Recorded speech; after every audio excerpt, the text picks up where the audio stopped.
Hi, everybody, and welcome back to the CIS podcast. I am Isha Srivastava, and today we'll be diving into an important topic, which is exam stress and mental health. And for that, I have an amazing guest with me, Mrs. Preeti Tripathi, who's a psychologist, and she'll be helping us to know some insights and tips on how to navigate this crazy exam season. So let's get started. First of all, thank you so much, ma'am, for joining us today. And I would request you to address the audience first. Okay, welcome and thank you for inviting me. Myself, Preeti Tripathi. I am a mental health coach, clinical psychologist, and psychotherapist. Ma'am I would want you to help us know कि exam stress का मतलब क्या होता है, आप वो थोड़ा सा अगर हमें एक्सप्लेन कर सकें, और किन पैरामीटर्स के बाद स्टूडेंट्स का अगर स्ट्रेस बहुत ज़्यादा है तो वो कैसे हार्मफुल हो सकता है या फिर उनको कैसे बॉदर कर सकता है। ओके, बात करें एग्ज़ाम स्ट्रेस की। एग्ज़ाम स्ट्रेस अगर थोड़ा स्ट्रेस तो नॉर्मल है, क्योंकि कोई भी एग्ज़ाम के पहले थोड़ा स्ट्रेस नॉर्मल होता है। वो हमें हेल्प करता है, मोटिवेट करता है चीज़ें अच्छे से करने के लिए, हमें अपनी पढ़ाई अच्छे से करने के लिए। लेकिन अगर वो स्ट्रेस ऐसा हो जाए, इंटेंस हो जाए, यस और मैम। वो स्ट्रेस जो है हम उसको समझ नहीं पा रहे हैं कि हम कर क्या, मतलब वो जो स्ट्रेस इतना बढ़ जाए कि हम खुद को मैनेज नहीं कर पा रहे हैं। Yes ma'am. तो समझना चाहिए कि स्ट्रेस और एंजाइटी बढ़ी हुई है, तो उससे ये कहलाता है exam stress. Yes, ma'am. Yes, okay. ma'am. I think that's a great answer to start the podcast with. I think we all are very well aware of the fact कि किसी भी स्टूडेंट के सक्सेस के पीछे उनके parents का बहुत बड़ा रोल प्ले होता है। तो पेरेंट्स का कैसा आउटलुक होना चाहिए अपने बच्चे के टुवर्ड्स, या फिर if any child is dealing with mental pressure, तो कैसे एक पेरेंट उस चीज़ को आइडेंटिफाई कर सकता है, कौन से सिम्टम्स ऐसे होते हैं मेंटल हेल्थ के। ओके, पेरेंट्स का बहुत बड़ा रोल होता है। पेरेंट्स के साथ मैं टीचर्स का भी कहूँगी कि टीचर्स का भी बहुत बड़ा रोल होता है। Yes ma'am. पेरेंट्स को एग्ज़ाम टाइम में बच्चों को प्रेशराइज नहीं करना चाहिए कि लाइक कि फर्स्ट रैंक लाना है, या किसी से कंपेयर करना कि उनका बच्चा बहुत अच्छा कर रहा है, तुम नहीं कर पा रहे हो। पेरेंट्स को केवल उस टाइम पे, एग्ज़ाम टाइम पे, अपने बच्चों को मोटिवेट करना चाहिए, और उनको ये बताना चाहिए कि तुम बहुत अच्छा कर सकते हो। अगर बच्चा कहीं लैग कर रहा है, कहीं उसको ऐसा लग रहा है कि मेरा बच्चा जैसा होना चाहिए था वैसा नहीं कर पा रहा है, तो बच्चे की प्रॉब्लम को समझना चाहिए, बच्चों को सुनना चाहिए, उसकी प्रॉब्लम को आइडेंटिफ़ाई करके उसको दूर करने की कोशिश करनी चाहिए। और बच्चे को लगातार मोटिवेट करना चाहिए कि आप ये कर सकते हो। और आप एग्ज़ाम, ऐसा नहीं है कि वही एग्ज़ाम लास्ट एग्ज़ाम है या वही आपके फ्यूचर को डिसाइड करेगा। Yes ma'am. ये बस आपकी कैपेबिलिटी शो करने का एक चांस है। और सिम्पटम्स की अगर हम बात करें कि स्ट्रेस और एंजाइटी के एग्ज़ाम ड्यूरेशन में क्या सिम्पटम होते हैं, तो उसके इमोशनल सिम्पटम होते हैं और फिजिकल सिम्पटम भी होते हैं। इमोशनल सिम्पटम की बहुत ज़्यादा सैड हो रहे हैं, इरिटेशन बढ़ गई है, एंगर बढ़ गया है, ये सारे सिम्पटम हो सकते हैं यस मैम। स्ट्रेस के। और जैसा फिजिकल सिम्पटम की मैंने बात करी, कई बार पेट में पेन होने लगता है या हेडेक बढ़ जाता है, ये सारे फिजिकल सिम्टम हैं। बट अगर ये शॉर्ट टाइम के लिए हैं कि लाइक कि थोड़ी देर पेट में थोड़ा दर्द वगैरह हो रहा है, देन ठीक हो गया, तो ठीक है। लेकिन अगर ये कॉन्टिन्यूअस बना रह रहा है तो थोड़ा सा प्रोफेशनल हेल्प की मदद लेनी चाहिए।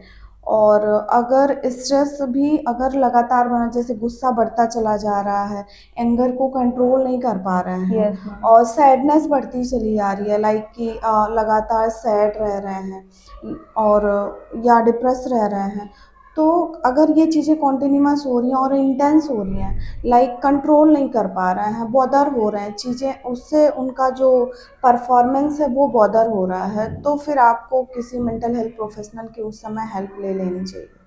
Yes, ma'am. I think that's a very great answer and very helpful for all of us. And I would like to share something which is very common in every person, कि जब भी कोई भी हमारा इंटरव्यू होता है या exam होता है तो उसके पहले एक दिन पहले हम बहुत ज़्यादा एंग्शियस रहते हैं उससे related, and we are not able to focus. तो उस चीज़ को, वो जो हमारे थॉट्स आते हैं तो उनको हम कैसे कंट्रोल कर सकते हैं, कोई भी ऐसी एक्सरसाइज या फिर any positive affirmations that can help in that case.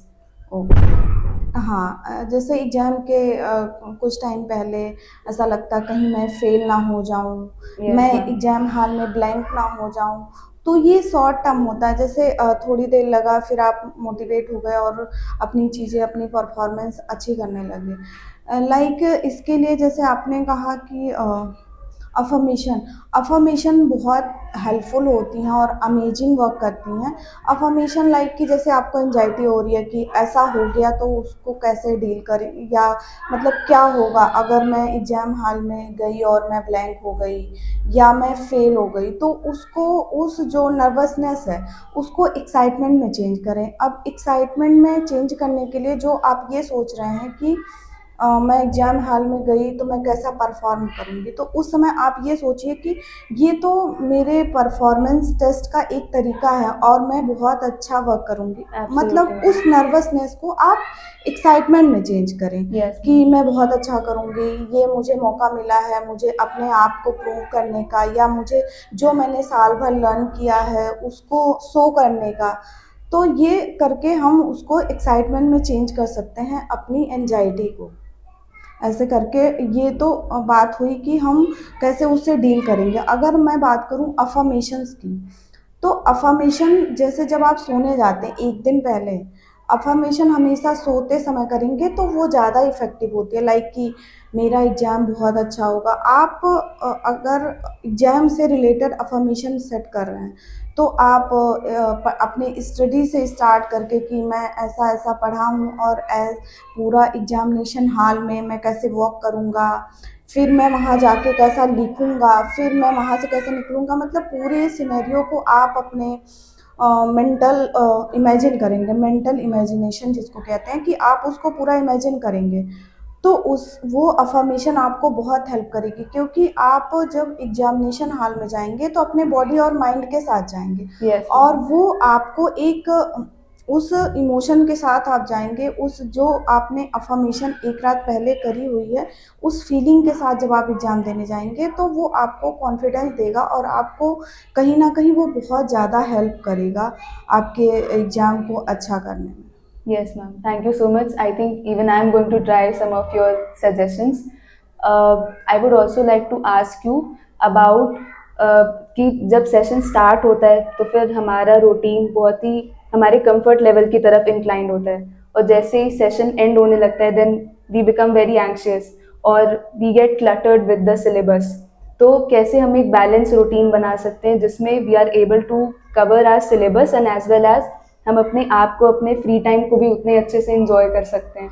तो what should be that balance? Okay, बात हो रही है एक रूटीन सेट करने की। Yes ma'am. ओके, जब हम स्टार्टिंग जैसा कहा कि जो हमारे क्लासेस के जो स्टार्टिंग पीरियड्स होते हैं, लाइक जब हम न्यू सेशन स्टार्ट करते हैं, तो उस टाइम में सिलेबस बहुत होता है, ऐसा लगता है कि अभी तो बहुत टाइम है, यस पढ़ मैम। लेंगे, कर लेंगे, ऐसा करके हम कहीं न कहीं कंफर्ट ज़ोन में रहते हैं।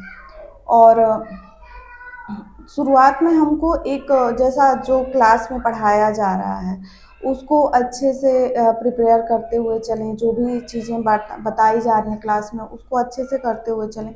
उसके साथ साथ एक फ़िक्स रूटीन बनाएँ कि मुझे स्कूल जाने के पहले का एक-एक, कि अगर स्कूल जाने के पहले टाइम है तो एक शॉर्ट रिवीजन जो पहले दिन पढ़ाया गया है, यस देन मैम। स्कूल आने के बाद स्कूल का जो भी रहे वो, जाने के बाद आप स्कूल से घर जाने के बाद आपको एटलीस्ट 1 घंटे आउटडोर एक्टिविटीज़ में इन्वॉल्व होना चाहिए। वहाँ पे आप कुछ भी गेम्स खेल सकते हो अपना फ्रेंड्स सर्कल के साथ, या किसी के साथ भी आप यस खेल मैम। सकते हो। उसके बाद आपको फिर से स्टडी, जो भी आपके होमवर्क मिले हैं उसको करें, देन जो भी हार्ड सब्जेक्ट हो उसके बाद उसको रिवाइज़ करें, देन जो भी स्मूथ, जैसे जो आपके सब्जेक्ट जो आपको अच्छे लगते हैं उसको करें। ऐसे करके आप एक रूटीन, फिक्स रूटीन बनाएं। और स्टार्टिंग में मोटिवेशन थोड़ा सा कम होता है, और मोटिवेशन शुरुआत में अगर मोटिवेशन कम होता है, और मोटिवेशन बहुत लंबा काम भी नहीं करता है। जब आप एक डिसिप्लिन रूटीन बना लेंगे, और वो रूटीन आप एक दिन पहले रात में सोने के पहले आप उसको नोट डाउन करें डायरी में। Yes, एक दिन पहले जब आप कोई चीज़ नोट डाउन करके सोते हैं, तो आप वो मेंटली आपके ब्रेन में सेट हो जाती हैं चीज़ें, और वो आपको याद रहती हैं। जब आप नेक्स्ट डे करना शुरू करेंगे, तो कहीं न कहीं वो आपके बॉडी और आपके ब्रेन में वो चीज़ें रहती हैं, फिर धीरे-धीरे करके आप वो करने लगेंगे।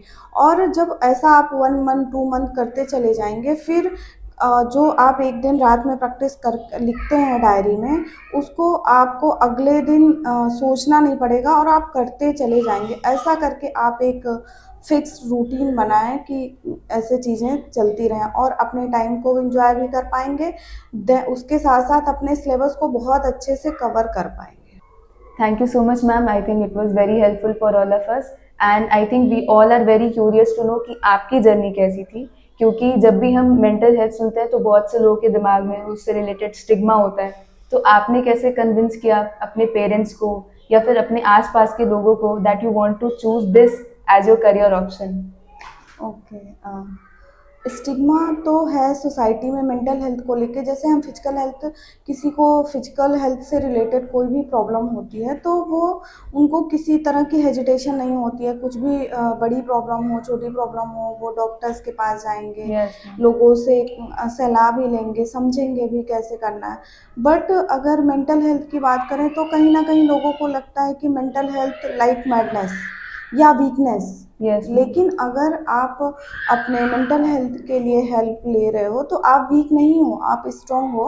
आप अपनी प्रॉब्लम को कंसिडर कर रहे हो, आप अपने आप को समझ रहे हो, आपको लग रहा है कि आप कुछ प्रॉब्लम में हो, सफ़र कर रहे हो, तो उसके लिए जब आप हेल्प ले रहे हो, तो ये आप अपना स्ट्रांग वर्जन दिखा रहे हो कि आप उसके लिए आगे बढ़ रहे हो।